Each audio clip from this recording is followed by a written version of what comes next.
कल क्या लाभ होगा कथा से, वो हम सुनने आए हैं मनाए। तो भगवान सूत जी ने कथा, शिव जी की कथा का महत्व बताया, महत्तम बताया। और उस महत्तम में सबसे पहले एक देवराज ब्राह्मण की कथा सुनाई। कहा सौनक जी, देवराज नाम का ब्राह्मण जो है रहता था वास्कल में, दक्षिण भारत में रहता था, समुद्र के तट पर इसका गांव था।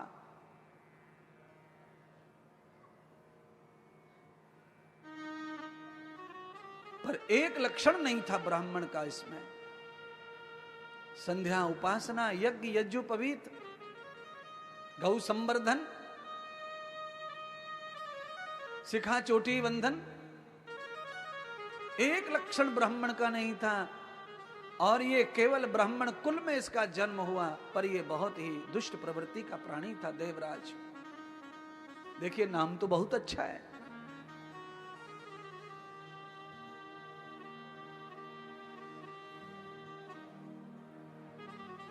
देवराज का व्यापार था तेल का।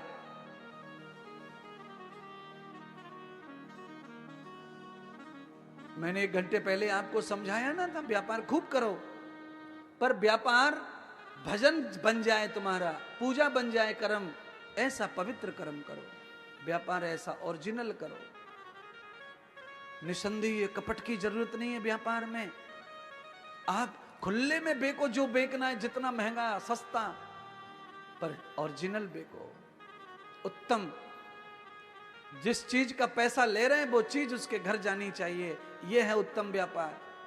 रुपया 2 रुपया 4 रुपया 6 रुपया महंगा लो, उसे अच्छा लगेगा ले जाएगा, नहीं लगेगा नहीं ले जाएगा, उसमें अपराधी। व्यापार अपराधी नहीं बनता है व्यापारी महंगा बेचने से, पर वस्तु गलत देने से पाप लगता है। तो ये देवराज ब्राह्मण कैसा था, ये महंगा तो बेचता था, पर ये तेल को नकली करके बेचता था। घी का व्यापार, तेल का व्यापार था नकली, उसमें मिलावट करता था, कम तोलता था और महंगा लेता था। कोई और था नहीं व्यापारी। सारे गांव के लोग इससे बहुत परेशान और थक गए। क्या करें, कहां जाएं, किससे खरीदें? एक ही था, उसका फायदा इसने उठाया। और ये अकेला देवराज ऐसा नहीं है, भारत में न जाने कितने ऐसे दुष्ट व्यापार में लोग जुड़े हैं जो न होने का फायदा उठाते हैं।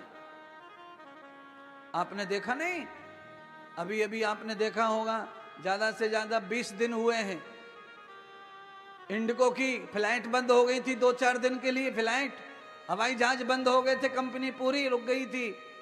5,000 रुपए का टिकट डायरेक्ट, 1.5 लाख का, 2 लाख का टिकट। ये फ्रॉड है, ये है पाप, ये है अन्याय। अरे डीजल वही लग रहा है, दूरी वही है, सारा सिस्टम वही है। ये रेट बढ़ाने का मतलब, ये मतलब मजबूरी का फायदा उठाना, ये अपराध है, ये पाप है। ऐसा करने वाला कभी ऊपर नहीं आएगा, वो नीचे ही नीचे जाएगा। एक बार नहीं 1000 बार बंद होंगे फ्लाइट, हवाई जहाज। अरे कोई प्रॉब्लम आ गई, उसका निदान करना है, तो ये निदान नहीं है कि आप भाड़ा बढ़ा दो। ये अपराध की श्रेणी में आता है, पाप की श्रेणी में आता है। मजबूरी का फायदा उठाओ तो अब पाप की श्रेणी है। यही व्यापार था। ये देवराज ब्राह्मण भी ऐसा ही था,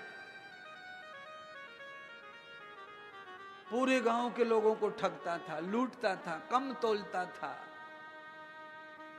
और पैसा जो कमाता था वो उसका क्या करता था, गंदे कामों में लगाता था। जुआ खेलता था, वैश्यागमन करता था, दारू पीता था, पूरे गांव में अत्याचार में फंसा हुआ लिप्त था। गांव का कोई भी आदमी उसे घर बुलाना पसंद नहीं करता था, इतना चरित्र से गिर गया था। किसी भी गली से गुजर जाए तो लोग दरवाजा बंद कर लेते, इतना बेशर्म हो गया था। लोगों को इतनी शर्म लगती थी उसे देखने में, इतना नीच हो गया था देवराज अपने कर्मों से।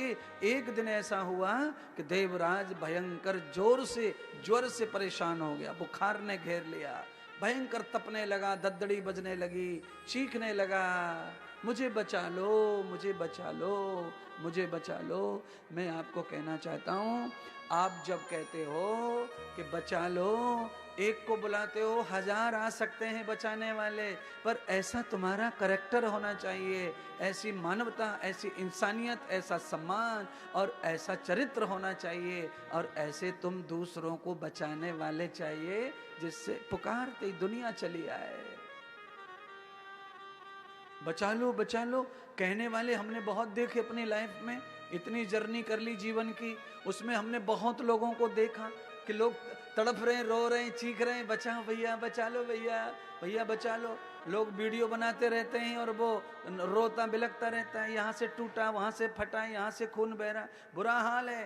पर ये सारी हरकतें किसी न किसी पाप का फल होती है महाराज। किसी जन्म का कोई कर्म, किसी जन्म का कोई अन्याय, किसी जन्म का किया हुआ पाप हमें इस तरह भोगना पड़ता है। आदमी रोड पे तड़पता रहता है, एक्सीडेंट का मारा हुआ, पानी देने वाला कोई नहीं, वीडियो बनाने वाले कई खड़े हैं। मेरे और तुम्हारे साथ में ये ना हो जाए घटना, हो जाए घटना ठीक है, पर मुझे कोई उठाने बिठाने पानी पिलाने वाला चाहिए, तो उसके लिए मुझे भी अच्छा जीवन बना के जीना पड़ेगा, अच्छा पुरुषार्थ बना के रखना पड़ेगा, अच्छा सेवा बना के रखनी पड़ेगी, दूसरों की मदद मुझे भी करनी पड़ेगी।